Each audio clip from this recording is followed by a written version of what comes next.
पाकिस्तान के बाद चीन बना अब सियासत का बड़ा मुद्दा। आखिर चीन के नाम पर किसे मिल पाएगा वोट? चीन क्यों बन रहा है सियासत में चर्चा का विषय? सियासी उठापटक है या चुनावी चाल? नेताओं के बोल और इरादों में क्या है अंतर? राजनीतिक दंगल में कौन किस पर है भारी? हर सियासी दांव की इनसाइड स्टोरी प्रजातंत्र। नमस्कार, प्रभा साक्षी के खास कार्यक्रम प्रजातंत्र में आप सभी का स्वागत है। मैं हूं आपके साथ अंकित सिंह। देश में लोकसभा चुनाव को लेकर सियासत जबरदस्त तरीके से गर्म है। इन सब के बीच चीन का मुद्दा भी इस साल चुनाव में खूब उठ रहा है। विपक्षी दल लगातार मोदी सरकार पर देश को कमजोर करने का आरोप लगा रहे हैं। विपक्षी दलों की ओर से दावा किया जा रहा है कि चीन लगातार हमारे जमीन पर कब्जा कर रहा है, लेकिन हमारी सरकार कुछ भी नहीं कर रही है। तो दूसरी ओर भाजपा नेताओं की ओर से दावा किया जा रहा है कि एक भी इंच जमीन पर कोई भी कब्जा नहीं कर सकता है। जो भी इस तरह का दुस्साहस करेगा उसे मुंहतोड़ जवाब दिया जाएगा। यह मोदी सरकार है, कमजोर सरकार नहीं है। लेकिन देखा जाए तो इस मुद्दे को लोकसभा चुनाव में भुनाने की कोशिश दोनों ओर से की जा रही है और चीन भारत में सियासत का बड़ा मुद्दा बन गया है। भाजपा का दावा। गृह मंत्री अमित शाह ने कहा कि प्रधानमंत्री नरेंद्र मोदी की सरकार में चीन एक इंच जमीन पर भी कब्जा नहीं कर सकता। उन्होंने दावा किया कि जनता कभी नहीं भूल सकती कि पूर्व प्रधानमंत्री जवाहरलाल नेहरू ने 1962 में चीन के हमले के दौरान असम और अरुणाचल प्रदेश को बाय बाय कह दिया था। चुनावी सभा को संबोधित करते हुए शाह ने कहा कि भारतीय जनता पार्टी ने केंद्र सरकार ने बांग्लादेश से लगती सीमा को सुरक्षित किया और घुसपैठ पर रोक लगाई। शाह ने कहा कि चीन द्वारा 1962 में किए गए हमले के दौरान जवाहरलाल नेहरू ने असम और अरुणाचल प्रदेश को बाय बाय कह दिया था। इन राज्यों की जनता कभी इसे नहीं भूल सकती। लेकिन अब यह बदलाव हुआ है कि नरेंद्र मोदी सरकार में चीन हमारी एक इंच भी जमीन पर कब्जा नहीं कर सकता। डोकलाम में हम मजबूती से 45 दिन तक उनके सामने डटकर खड़े हैं और उन्हें पीछे हटने पर मजबूर किया।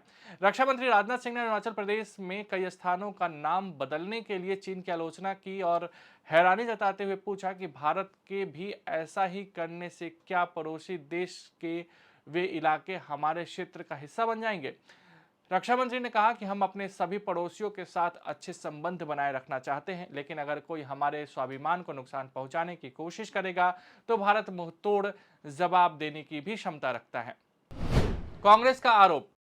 कांग्रेस नेता अधीर रंजन चौधरी का कहना है कि चीन के साथ दुश्मनी हर दिन बढ़ती जा रही है। वहीं चीन हमारे देश का जो हिस्सा है उस पर कब्जा करने की मांग कर रहा है। चीन लद्दाख से लेकर अरुणाचल तक हमारी सीमाओं में घुसपैठ कर रहा है, लेकिन प्रधानमंत्री मोदी चुप्पी साधे हुए हैं। कांग्रेस पार्टी ने घोषणा पत्र में कहा है कि चीन के साथ हमारी सीमाओं पर यथास्थिति बहाल करने के लिए काम करेंगे और यह सुनिश्चित करेंगे कि वे क्षेत्र जहां दोनों सेनाएं अतीत में गश्त करती थीं फिर से हमारे सैनिकों के लिए पहुंच योग्य हो। कांग्रेस ने अमित शाह के बयान को लेकर आरोप लगाया कि प्रधानमंत्री मोदी के बाद शाह ने भी चीन को क्लीन चिट दे दी है। कांग्रेस महासचिव जयराम रमेश ने एक्स पर एक पोस्ट में कहा कि मोदी सरकार कुछ तथ्यों से इनकार कर रही है। मसलन चीन ने भारत की 2000 वर्ग किलोमीटर जमीन पर कब्जा कर लिया है। चीन ने लद्दाख के 65 पेट्रोलिंग पॉइंट में से 26 पर कब्जा कर लिया है और चीन ने अरुणाचल प्रदेश के अंदर 50 से 60 किलोमीटर अंदर पूरे गांव बना लिया है। चुनावी मुद्दा क्यों? चीन को चुनावी मुद्दा बनाने की कोशिश दोनों ओर से की जा रही है। विपक्षी दल केंद्र की मोदी सरकार को कमजोर करार देने की कोशिश में चीन का मामला बार बार उठा रहे हैं। लोगों को यह संदेश देने की कोशिश कर रहे हैं कि चीन ने हमारी जमीन पर कब्जा कर लिया है, लेकिन केंद्र की मोदी सरकार कुछ भी नहीं कर रही है। देश की सुरक्षा से खिलवाड़ किया जाता है। दूसरी ओर चीन को लेकर भाजपा की आक्रामकता यह बताने की कोशिश कर रही है कि हम किसी भी मसले पर पीछे नहीं हटने वाले हैं।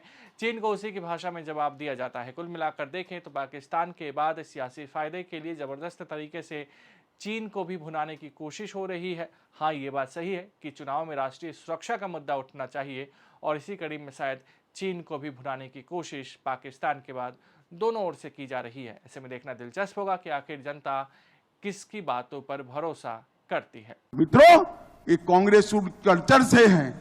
जब चीन का हमला हुआ, लड़ने की जगह वायु प्रवचन में जवाहरलाल नेहरू ने आसाम को बाय बाय कह दिया था, आसाम को छोड़ दिया था। आज को आसाम की जनता ये भूल नहीं सकती। और परिवर्तन क्या है? नरेंद्र मोदी की सरकार है, चीन अपनी 1 इंच भूमि पर भी कब्जा नहीं कर सकता। इस प्रकार का शासन नरेंद्र मोदी जी ने दिया है। पूरा अरुणाचल, पूरा असम 1962 को कभी भूल नहीं सकता। और नरेंद्र मोदी जी के समय में थोड़ी हिम्मत करी, डोकलाम में 45 दिन तक रोक कर रखा और वापिस जाने के लिए मजबूर नरेंद्र मोदी जी ने कर दिया। तो ये तो क्यों कर रहे हैं? ये चीन के साथ व्यापार में रोजाना हमें इजाफा हो रहा है, बढ़ोतरी हो रहे हैं। और उल्टी तरफ चीन हमारी अरुणाचल प्रदेश को, जो हमारे देश की एक अंग है, उनके ऊपर कब्जा जमाने के लिए मांग कर रहे हैं। लद्दाख से लेकर अरुणाचल तक हमारे सारे सीमा में चीन घुसपैठियां कर रहे हैं, अतिक्रमण कर रही है। लेकिन हमारे 56 इंच सीने वाले प्रधानमंत्री चुप्पी साधी है। अगर आप भी लेना चाहते हैं देश दुनिया की तमाम जानकारी तो आज ही सब्सक्राइब करें हमारे चैनल को। साथ ही नीचे दिए बेल आइकन को जरूर दबाएं ताकि हर अपडेट आप तक पहुंच सके।